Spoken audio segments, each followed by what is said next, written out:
Oke, Assalamualaikum warahmatullahi wabarakatuh. Teman-teman yang dirahmati Allah Subhanahu wa taala, bertemu kita kembali dalam sharing sirah, mendalami kisah mengambil hikmah. Sampailah kita pada pembahasan di mana Rasulullah Muhammad SAW mulai diutus oleh Nabi SAW. Di usia beliau 40 tahun, ya, rasa kegelisahan beliau ketika melihat kondisi masyarakat, bahkan secara lebih luas melihat kondisi dunia. Pada bahasan kita sebelumnya, kita telah bahas bahwa sebelum Rasulullah SAW diutus untuk menyampaikan agama Allah Subhanahu wa taala, inna dina indallahil Islam, yakni agama Islam, kondisi masyarakat berada dalam kondisi kejahiliahan dari segala sisinya.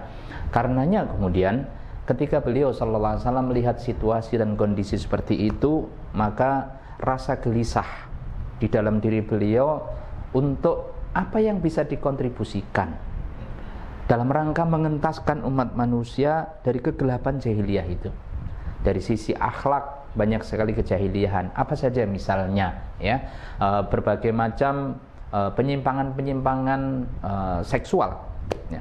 Banyak orang yang kemudian free sex, atau mungkin ada wanita itu seperti barang, ya. Ketika orang punya hutang tidak bisa membayar misalnya, maka kemudian anak perempuannya dipakai untuk membayar, dan berbagai macam penyimpangan-penyimpangan dari sisi akhlak dan sosial. Berbagai macam, kalau orang Jawa menyebutnya molimo, ya, segala macam kemaksiatan, ya, itu terjadi di tengah-tengah masyarakat yang begitu umum terjadi, yang karenanya kemudian tentu itu mengusik jiwa bersih dan mulia beliau sallallahu alaihi wasallam untuk akhirnya beliau bertahanus, banyak menyendiri, ya, dalam rangka untuk mendekatkan diri kepada Tuhan yang Maha Kuasa, Allah Subhanahu wa taala, di Gharin Hira, di Gua Hira, ya. Kebersamaan dalam keluarga bersama dengan Khadijah radhiyallahu anha, beliau Khadijah radhiyallahu anha sangat mendukung apa yang dilakukan oleh Muhammad sallallahu alaihi wasallam dalam rangka menyendiri untuk minta petunjuk kepada Tuhan yang Maha Kuasa, Allah Subhanahu wa taala, apa dan seperti apa solusi yang harusnya kemudian dihadirkan di tengah-tengah masyarakatnya, di tengah masyarakat dunia bahkan, ya. Maka di tanggal, ada beberapa riwayat, saya mengambil salah satu riwayatnya, di tanggal 17 Ramadan, ya, di usia beliau 40 tahun, Rasulullah Muhammad SAW saat bertahanus di Gua Hira kemudian didatangi oleh malaikat Jibril. Pada waktu itu kemudian malaikat Jibril segera mendekap Rasulullah SAW dan kemudian mengatakan, "Iqra", bacalah. "Ma ana biqori", jawab beliau, "saya tidak bisa membaca." "Iqra ma ana biqori", ya. Didekap lagi, "Iqra ma ana biqori", saya tidak bisa membaca. Setelah kemudian 3 kali didekap oleh malaikat Jibril, diperintahkan untuk membaca, saya tidak bisa membaca. Lantas kemudian malaikat Jibril membacakan "Iqra bismi rabbikal ladzi khalaq" sampai kemudian alladzi 'allama bil qalam, ya. 5 ayat dari surat Al-Alaq. Inilah ayat yang pertama kali turun yang menegaskan tentang beliau sallallahu alaihi wasallam itu menjadi utusan Allah Subhanahu wa taala. Namun teman-teman semuanya yang dirahmati Allah Subhanahu wa taala, setelah kemudian beliau mendapatkan wahyu ini, apa yang dan bagaimana sikap beliau? Pada waktu itu beliau sallallahu alaihi wasallam dalam kondisi bingung, takut, khawatir. Jadi bukan begini, ya, ketika mendapatkan wahyu, yes, enggak, ya.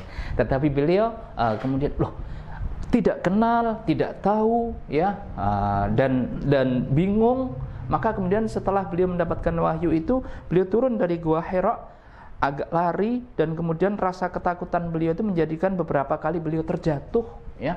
Hingga akhirnya ketika sampai rumah, segera kemudian beliau menyampaikan kepada istri beliau, Khadijah radhiyallahu anha, ya, "Zammiluni, selimuti aku", dalam kondisi yang takut, khawatir dan sebagainya, ya. Nah, ini yang indah dan luar biasanya. Allah Subhanahu wa taala memilihkan Khadijah radhiyallahu anha menjadi istri beliau sallallahu alaihi wasallam. Ternyata tentu tidak salah pilih dan sangat tepat.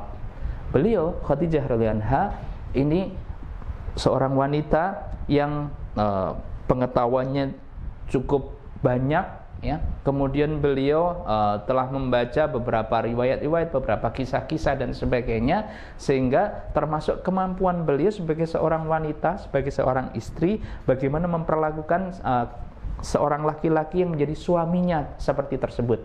Ketika kemudian sang suami itu datang ke rumah, pulang ke rumah, kemudian menyampaikan kegalauannya, menyampaikan ketakutannya, kekhawatirannya, sampai kemudian minta diselimuti, maka sang wanita ini tahu persis suami itu kalau datang pulang ke rumah itu jangan diberondong dengan berbagai macam pertanyaan. Tetapi beliau sebagai wanita tahu, ya, karakter laki-laki itu apa? Karakter laki-laki itu adalah kalau ada masalah dia inginnya adalah yang pertama adalah menyendiri, kemudian nanti berkontemplasi, berikutnya adalah merumuskan solusi, baru kemudian nanti cerita. Nah, Khadijah radhiyallahu anha tahu persis itu, karenanya kemudian segera ketika beliau datang ke rumah segera dipeluknya, ketika minta untuk zammiluni, selimuti aku, dituntun beliau ke kamar dan kemudian dipersilahkan untuk tidur di tempat tidurnya, beliau selimuti, setelah itu beliau tinggal. Dibiarkan untuk apa? Menyendiri. Untuk apa? Berkontemplasi. Untuk apa? Merumuskan solusi. Dan berikutnya beliau tahu persis bahwa seorang laki-laki itu kalau ada masalah, dia mau ceritanya itu adalah ketika relatif sudah rumusan solusinya itu ada, atau setidaknya rumusan masalahnya jelas, ya. Dan Masya Allah, luar biasa, tepat sekali sikapnya Khadijah radhiyallahu anha ini. Saya tidak bisa bayangkan kalau kemudian mohon maaf misalnya seperti wanita-wanita yang begitu kemudian sang suaminya datang itu kemudian langsung diberondong, ya. Muhammad, ada apa ini? Loh, ada apa dan sebagainya. Tetapi beliau tidak sama sekali. Beliau tenang, beliau tahu persis bagaimana menyikapi seorang suami, seorang laki-laki yang menjadi suaminya tersebut. Dan setelah kemudian beliau tenang, maka kemudian beliau cerita. Dan tepat perkiraan sebagaimana pengetahuannya Khadijah radhiyallahu anha, dan ini harus menjadi pelajaran bagi, mohon maaf, para jovisa, ya, jomblo fisabilillah atau single lillah, para wanita, ya. Kalau ada suami atau ada nanti menjadi suaminya, kalau ada masalah, maka jangan langsung diberondong. Tapi laki-laki kalau ada masalah adalah menyendiri, berkontemplasi, merumuskan solusi, baru kemudian kalau sudah rumusannya jelas, baru cerita.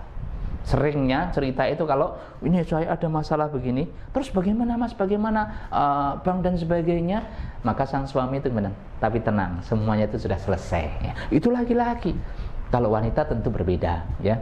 Nanti insya Allah bahasanya pada bahasan pranikah secara lebih detailnya. Nah, teman-teman semuanya yang dirahmati Allah Subhanahu wa taala. Nah, berikutnya kita akan bisa mendapatkan setelah Rasulullah Muhammad sallallahu alaihi wasallam menyampaikan apa yang terjadi, ya, di Gua Hira tadi, maka Khadijah radhiyallahu anha memiliki pengetahuan bab itu, akan tetapi karena peristiwanya lebih besar lagi, maka kata beliau Khadijah radhiyallahu anha, wahai sang suamiku, ya, ini peristiwanya jauh lebih besar dari hanya sekedar yang saya ketahui.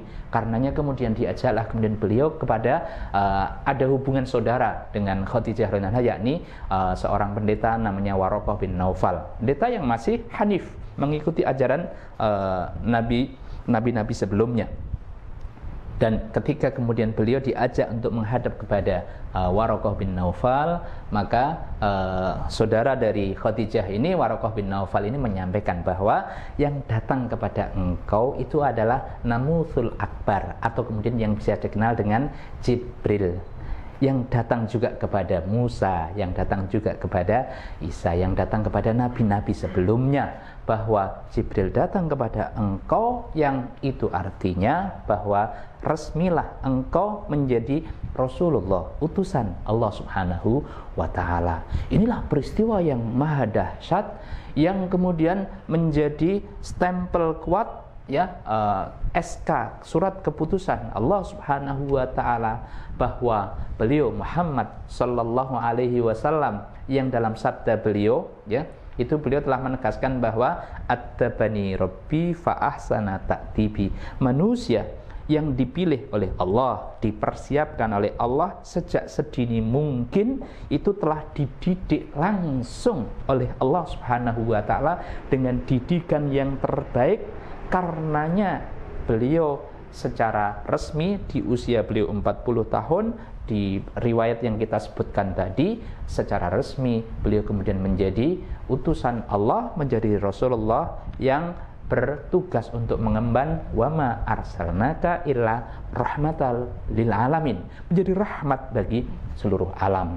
Nah, sejak itulah kemudian beliau Muhammad sallallahu alaihi wasallam resmi untuk menyampaikan ajaran Allah Subhanahu wa taala, yang di ayat 19 dari surat Ali Imran tegas bahwa innad dina indallahil Islam, sesungguhnya agama yang diridhoi dan benar diridhoi oleh Allah Subhanahu wa taala adalah Islam. Ajaran agama Islam inilah yang kemudian didakwahkan oleh beliau sallallahu alaihi wasallam. Pada fase-fase awal tersebut kita dapatkan bahwa setelah Rasulullah mendapatkan perintah untuk menjadi Rasul, untuk menjadi utusan Allah tersebut, beliau sallallahu alaihi wasallam segera mendakwahkan ada 4 orang awal, ya, yang memeluk ajaran agama Nabi sallallahu alaihi wasallam. Yang pertama tentu adalah istri beliau Khadijah radhiyallahu anha, ya.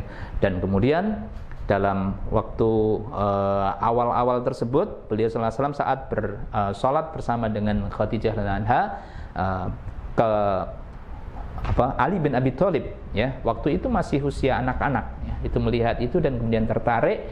Nah, lantas kemudian beliau juga masuk Islam, ya. Dan berikutnya adalah sahabat akrab beliau yang juga sangat baik, yang tidak pernah terlibat di dalam berbagai macam amal-amal kejahiliahan, yakni Abu Bakar As-Siddiq, menjadi orang yang pertama-tama masuk Islam dari orang dewasa laki-laki, dan kemudian berikutnya yang keempat adalah Zaid bin Harithah. Inilah 4 orang yang pertama-tama kali masuk Islam sejak Rasulullah SAW diutus. Dan setelah itu kemudian lewat tangan Abu Bakar As-Siddiq banyak kemudian sahabat-sahabat beliau, di mana memang beliau Abu Bakar As-Siddiq radhiyallahu an itu sebelumnya adalah menjadi orang yang pebisnis, yang juga beliau disegani oleh kaumnya. Beliau menjadi konsultan bisnis dari beberapa sahabatnya, link dan beberapa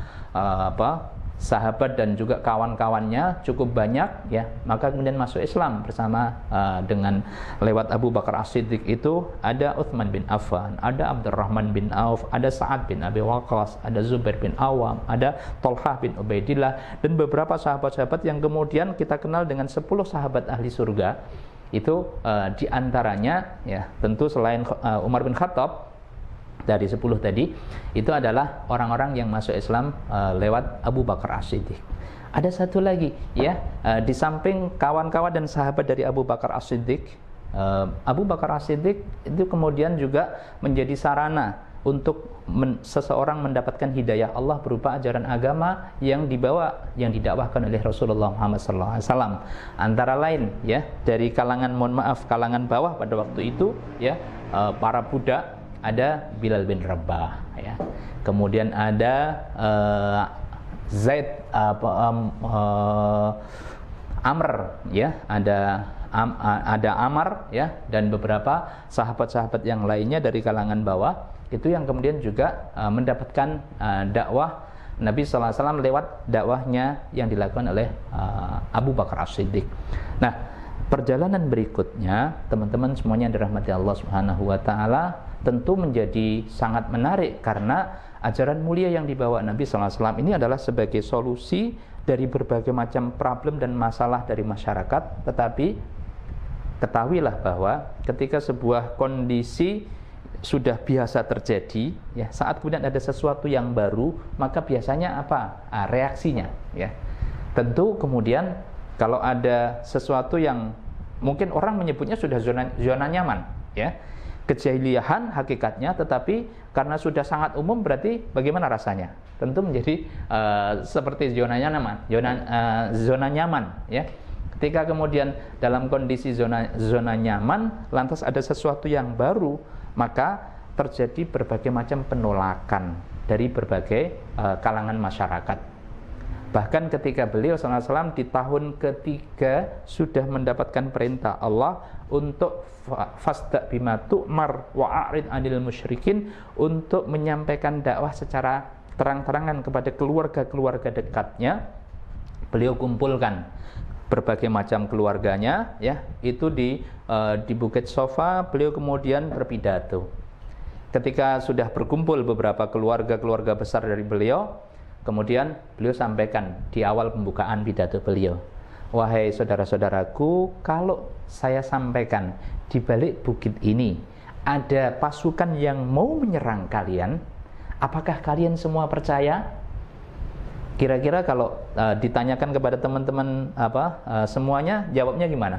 Apakah kalian yang menyampaikan itu adalah as-siddiq, ya, orang, atau kemudian al-amin, orang yang sangat percaya, tidak pernah bohong? Kalau beliau bertanya kepada keluarganya, jawabannya kira-kira gimana teman-teman? Percaya. Dan seperti itulah keluarga Nabi SAW, keluarga besar beliau. Kami percaya karena engkau tidak pernah berbohong, ya. Baru saja beliau bertanya demikian dan dijawab kami percaya, maka saat kemudian beliau menyampaikan bahwa aku adalah, ya, manusia yang diutus oleh Allah untuk memperingatkan kepada kalian, ya, tentang bahwa nilai la ilaha illallah, tidak ada ilah kecuali Allah, ya, dan aku adalah utusan Allah. Maka sontak kemudian paman beliau sendiri itu langsung berdiri dan kemudian mengatakan, siapa pamannya? Abu Lahab. Kita tahu Abu Lahab itu putranya Abdul Muthalib, berarti persis paman beliau, paman dari kakek beliau, ya, putranya kakek beliau, Abdul Muthalib. Abu Lahab kemudian mengatakan, ya, tabban laka ya Muhammad, ya, alihadza jama'tana, celaka engkau wahai Muhammad, apakah hanya karena ini engkau mengumpulkan kami semua? Nah, saya mau nanya, tadi ketika ditanya oleh Rasulullah Muhammad SAW, ya, apakah kalian percaya kalau di belakang bukit ini saya katakan ada pasukan yang mau menyerang kalian? Jawabnya gimana tadi? Percaya atau tidak? Percaya. Tapi begitu kemudian nilai dakwahnya disampaikan, ternyata Masya Allah, ya, Subhanallah, paman beliau sendiri yang langsung kemudian mengatakan, celaka engkau wahai Muhammad. Artinya apa? Penolakan terhadap dakwah itu bukan karena kepribadian beliau, bukan karena akhlak beliau, akan tetapi karena nilai dakwahnya. Dan ini yang menjadi pelajaran bagi kita semuanya, teman-teman semuanya yang dirahmati Allah Subhanahu wa taala. Maka kita kalau ingin mencontoh Nabi Shallallahu alaihi wasallam, pastikan bahwa, ya, dakwah ini kita bawa dengan kepribadian kita. Lebih banyak bilhal dakwah ini. Kalau saya bertekad untuk menjadi orang yang mau hijrah, saya bertekad untuk menjadi orang yang baik, saya ingin melaksanakan sunnah Rasulullah, saya ingin mengajarkan ajaran agama ini, Islam yang baik, maka, ya, perjuangan keras yang pertama yang harus kita lakukan adalah jadikan diri kita sebagai potret dari ajaran agama ini. Dan seperti itulah yang harus kita contoh dari Nabi Sallallahu Alaihi Wasallam. Kepribadian beliau yang sangat mulia, namun karena dakwahnya itu mengganggu stabilitas ekonomi dan politik dari masyarakatnya, penolakan masyarakat itu semata-mata karena nilai dakwah yang mengguncang nilai ekonomi dan juga politik mereka, bukan karena kepribadiannya. Semoga kawan-kawan semuanya, teman-teman semuanya yang dirahmati Allah Subhanahu wa taala, pelajaran berharga dari Nabi sallallahu alaihi wasallam bahwa untuk menjadi dai, untuk menyebarkan agama ini, mulailah dengan karakter kepribadian diri yang sesuai dengan ajaran agama yang kita bawa. Sehingga kalau Rasulullah berhasil menjadi Quran yang berjalan, ajaran agama yang berjalan, maka berniat tekad kuatkan di dalam diri kita juga untuk menjalani terlebih dahulu dengan sungguh-sungguh ajaran agama ini, dan kita berharap kemudian ajaran agama yang kita laksanakan dan kita dakwahkan bisa diterima oleh masyarakat dan bermanfaat tentu kemudian untuk kita semuanya. Demikian pada kesempatan kali ini sharing sirah mendalami kisah mengambil hikmah, semoga bermanfaat. Terima kasih. Assalamualaikum warahmatullahi wabarakatuh.